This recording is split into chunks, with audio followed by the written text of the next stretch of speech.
queriam ajudar crianças com problema, então foram lá e adotaram.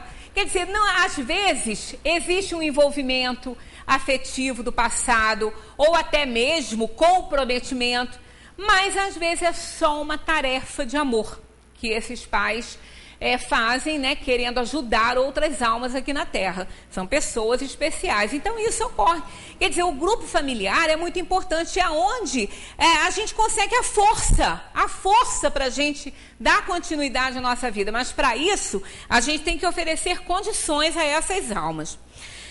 Então, existem 3 grupos básicos, né, de formação de núcleo familiar nas relações sociais. É a descendência, pais e filhos, né? A que a gente conhece, a consanguinidade ali, entre a descendência, pais e filhos, a consanguinidade entre os irmãos, né? Os pais e os irmãos, e a afinidade, que é aquela família de afeição, aquela que se junta a nossa pela união matrimonial. Aí é que entra o problema. A gente pensa que os problemas só existem na família consanguínea, mas chegando os agregados, a família às vezes pega fogo. Quantas vezes a confusão começa aí, na hora do que os agregados chegam? Não é à toa que tem tanta piada para a sogra, né? Não é à toa que tem tanta piada para a sogra. Engraçado que ela é mais visada, né? O sogro fica de fora dessa, né? Não tem quase piada para sogro. É mais sogra, né? Mas realmente a família que se junta à nossa tem comprometimento com a gente. Não é por acaso que ninguém se conhece e se junta formando outro núcleo familiar. Aí entra uma série de coisas, né? Entra, às vezes, o amor próprio ferido por alguma situação, o ciúme, entra tanta coisinha aí para atrapalhar a relação, que se realmente os membros da família não tiverem muita compreensão e equilíbrio, não vai dar certo, vai dar confusão mesmo. E quanto mais a família aumenta, mais confusão vai sendo formada. Então, esses núcleos básicos aí são realmente para oferecer condições para a alma poder se redimir. Então, às vezes, aquela alma que não pôde vir de forma biológica, ou ela vem por outra mãe e é adotada naquela família, ou ela vem dessa forma, se juntando pela afeição, pela afinidade, casando ali com os nossos filhos e as nossas filhas. E assim vai se seguindo, aumentando aí a parentela, que nem se compara à parentela espiritual. Porque há quem diga que os laços de família, eles rompem, né? São rompidos pela reencarnação. Então, até muita gente entende dessa maneira, que os laços de família são rompidos pelas reencarnações. Ué, mas se hoje o meu filho é meu filho e amanhã, em outra encarnação, ele vai ser filho de outro, então há um rompimento de laços de família aí. A gente tem que entender bem isso. A família consanguínea, ela só existe na Terra, nos planos materiais. Fora da matéria, ela não existe. Família consanguínea não, sangue é coisa de matéria. Então aqui, né, aqueles que são ligados a nosso núcleo familiar, nosso filho, nosso pai, nossos irmãos, essas almas, ao desencarnarem, elas vão perder essa personalidade. Então aquele que hoje é meu pai e minha mãe, na espiritualidade, ele não vai ser meu pai nem minha mãe, mas ele é um irmão. Somos filhos de Deus, a caminho da perfeição. Então, na Terra, nós somos pais, mães, filhos, né, sobrinhos, mas na espiritualidade somos todos irmãos. Apenas quando a alma desencarna, ela se junta àquela família que já está lá. Ah, mas você falou que ela se junta. Claro, eles vão se encontrar. Mas só mesmo ainda quando existe aquela imantação com aquela vida material que foi vivenciada por essas almas, é que ele se reconhece dessa maneira, como mães, filhos, pais, logo que há uma separação disso, uma compreensão maior sobre a verdadeira vida que é espiritual, essas almas continuam se amando ou se odiando, mas não mais com aquela coisa da consanguinidade, pai, mãe, filho. Porque hoje essas almas que estão na nossa família, amanhã elas podem estar formando, em outra encarnação, outro grupo familiar. Então aquele que é nosso pai hoje, pode ser o pai do nosso vizinho na próxima encarnação. Nós estamos na atual encarnação preparando a próxima, ou as próximas, né? Nós estamos nesse preparo. Estamos convivendo com os nossos familiares, estamos tentando nos redimir com essas almas que na encarnação passada podem nem ter sido parentes nossos, tiveram outros pais, né, tiveram outros irmãos, mas foram explorados. Essa alma pode ter sido explorada por nós, então ela na próxima encarnação a gente tem que se redimir, aí vai recebê-la no núcleo familiar, vai fazer o que deve ser feito para desenvolver um amor, uma afeição, sublimar um sentimento, desfazer aquela mágoa, aquele ódio que ficou. E assim, ela, no lugar de cortar os laços familiares, a reencarnação amplia. Porque dá oportunidade às almas de serem amadas por muitos espíritos. Quem não ama seu filho, sua filha, sua mãe, seu pai?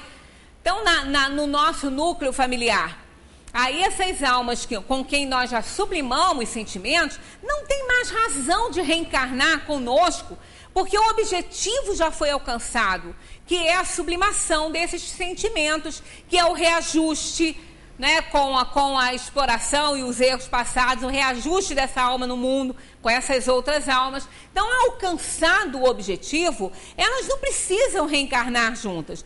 Mas quando não alcança, né, quando no núcleo familiar as almas não alcançam essa sublimação, não conseguem desfazer ódios nem mágoas e morrem assim, brigando, né, nunca se gostaram, não significa que tenham que voltar juntas para também continuar fazendo o processo ali de evolução.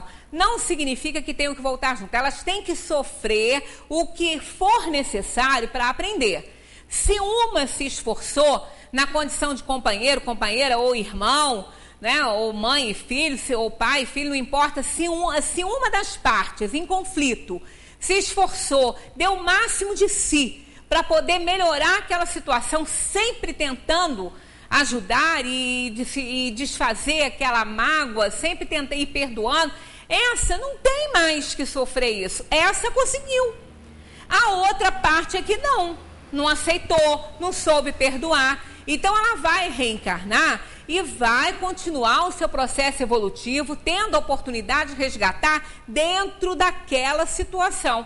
Mas a outra que se redimiu, que fez a sua parte, não tem mais que sofrer com essa outra alma teimosa. Então ela vai reencarnar ou na mesma família ou em outra família que possa dar a ela condições dela resgatar o seu passado. Porque os problemas são os mesmos, só muda personagem. É tudo igual. Se cada um aqui for contar o problema que tem em casa, o outro vai falar, igualzinho lá em casa, parece até que você está contando a história da minha família. Porque não tem nada diferente, é conflito familiar, é briga de irmão com pai, é herança, é uma coisa, é tudo igual, sempre vai existir. É ciúme de um irmão com o outro, isso existe em toda a família. Né? Toda a família é ciúme. O ciúme é uma coisa terrível, ele corrói mesmo. Aí quando a pessoa fala assim, eu morro de ciúme, está morrendo mesmo. Literalmente está morrendo.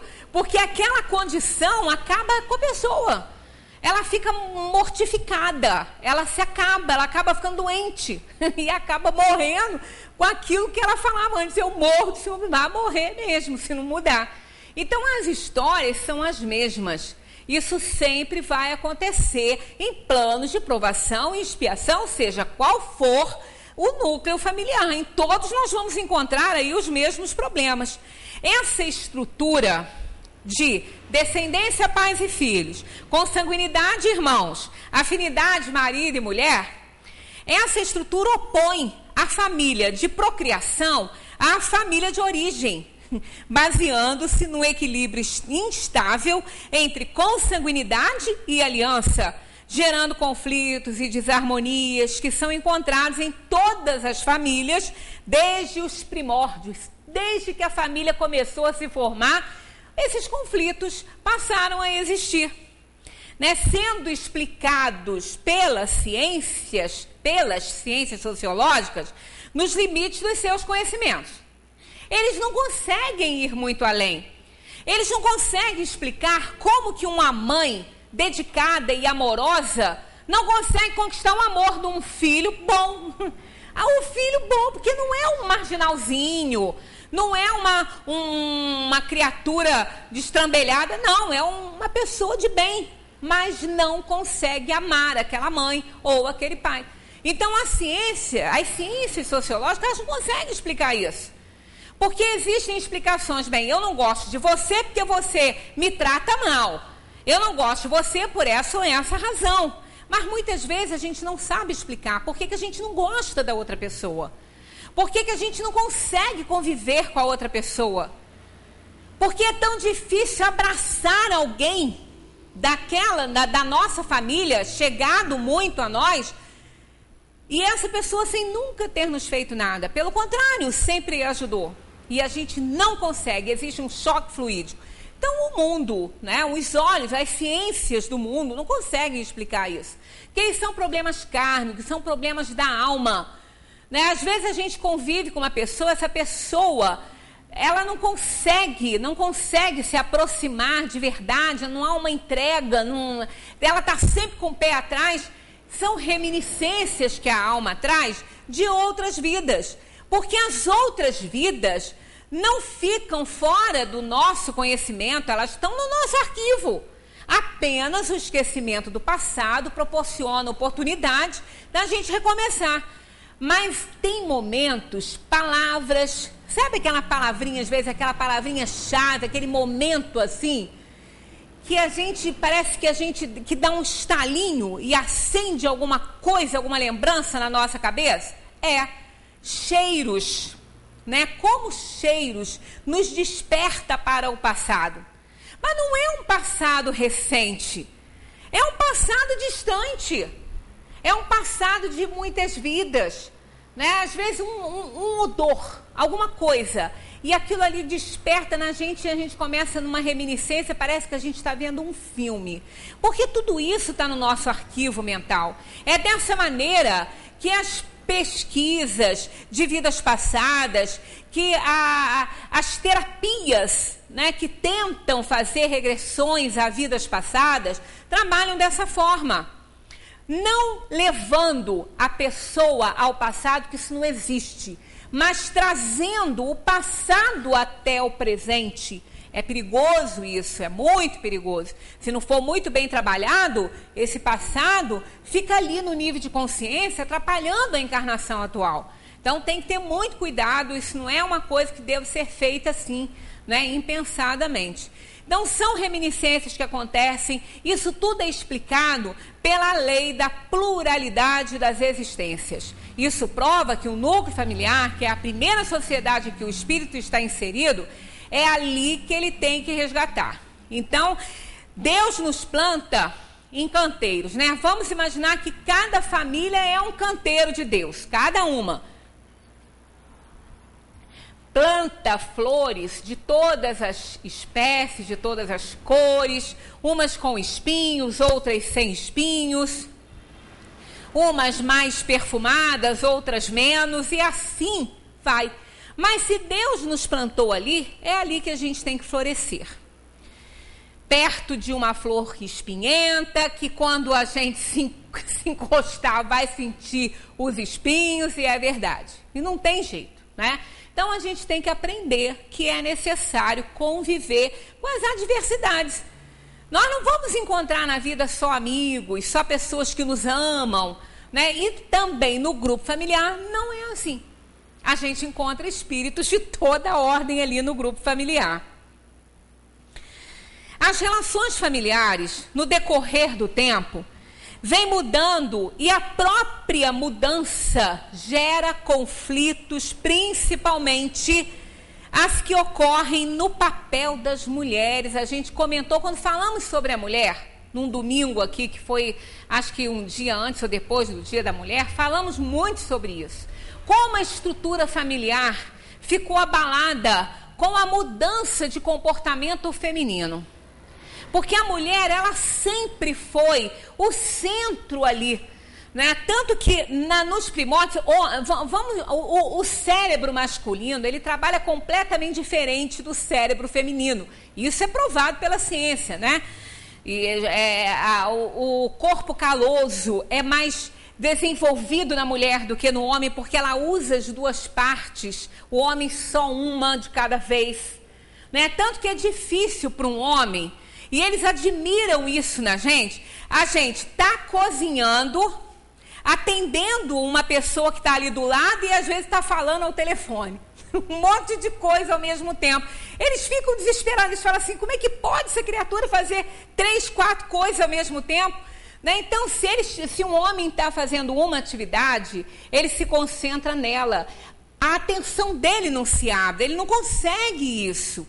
Né? Ele faz muito bem, mas uma coisa ali de cada vez que ele vai fazer. Claro que nós não estamos aqui especificando e dizendo que isso é regra geral. Não é uma regra geral, mas a maioria funciona dessa maneira. Porque nos primórdios, o que acontecia quando a família começou a se formar? Tinha que prover, tinha que suprir, tinham que caçar para eles poderem se alimentar. A prole vinha, tinha que ser alimentada, assim como os filhotes são alimentados pelos pais. A leoa e o leão caçam para oferecer a caça para os filhotes. Comem e oferecem aos filhotes. Isso em todo, né, o reino animal, no reino dos homens, né, da inteligência superior, continua sendo assim. E vai continuar por todo o tempo, né? Então, o que ocorre? O homem precisava desenvolver uma visão muito boa para frente, porque ele precisava de ver de longe, ele precisava alcançar longe a caça. E ele tinha que matar, ele tinha que ter uma boa pontaria e alcançar aquela caça, porque ele precisava para suprir a família dele. Aí a mãe ficava sozinha em casa enquanto o pai saía para a caça. Ela ficava com a cria toda dela ali, né, com a prole. Aí ela tinha que desenvolver 1000 olhos. Ela tinha que desenvolver visão periférica, porque ela tinha que ter cuidado. Era um animal que se aproximava daqui, poderia se aproximar um outro do outro lado, alguém de uma tribo diferente. Então ela estava atenta, né? Uma mulher é igual uma antena parabólica. Isso desde o início, porque isso foi desenvolvido dessa maneira por necessidade de sobrevivência. Aqui, eu não sei se os homens vão concordar, hoje em dia as coisas estão mudando muito, porque eles estão precisando trabalhar muito em casa, né? Mas um homem vai buscar uma coisa numa gaveta, se não tiver em cima, não acha. Se tiver embaixo de alguma roupa, ou do ladinho assim, não acha. Abriu, não viu, não tá lá. Aí a gente vai lá e acha. Geladeira. Fulano, põe lá, tá na geladeira. Se não tiver naquela primeira prateleira ali à vista, não acha. Se tiver dentro de vasilha, então, não acha. Porque a visão dele é frontal. Ele não tem essa coisa de procurar aqui, procurar ali. Porque isso foi desenvolvido dessa maneira. Não é defeito, não. De fabricação, não, né? Ele se desenvolveu assim por necessidade. Então, armários masculinos, eles têm que ser arrumados tudo ali bonitinho na frente. Não pode ter nada para trás, senão nunca vai ser usado, porque eles não enxergam lá para trás. Né? É o que está ali, na frente deles.